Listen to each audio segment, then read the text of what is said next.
Star మా నుంచి ఒక ప్రోమో విడుదలైంది. ఆ ప్రోమోని కానీ మనం ఒకసారి చూసుకున్నట్లయితే బిగ్ బాస్ హౌస్లో ఇప్పటికే కలర్ పిచ్ కలర్ అంటూ టాస్క్ అయితే జరుగుతుంది. ఈ టాస్క్లో ఇరు టీమ్స్ అయితే గెలవడం జరుగుతుంది.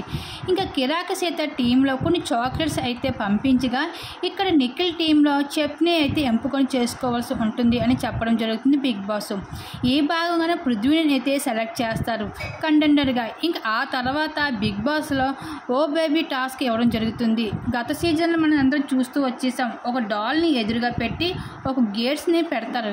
ఇంకా ఆ డాల్ని అక్కడి నుండి ఎవరు ఫాస్ట్గా తీసుకుని వెళ్ళి ఆ డాల్ని ఆ గేట్ అవతల వేస్తారో వాళ్ళు విన్నరు.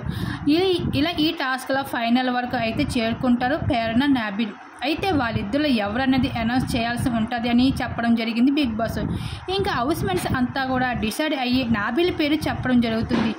అలాగే ఇంకా బిగ్ బాస్ హౌస్లో అయితే వైల్డ్ కార్డ్గా 8 మంది కంటెస్టెంట్స్ బిగ్ బాస్ హౌస్ లోపలికి అడుగు పెడుతున్నారు. మరి ఈ విధంగా అయితే బిగ్ బాస్ హౌస్లో అయితే ఆటలో కొనసాగుతుంది. దీని మీద మీరేమనుకుంటున్నా మీ అభిప్రాయం తప్పకుండా కామెంట్స్ సెండ్ చేసుకోండి.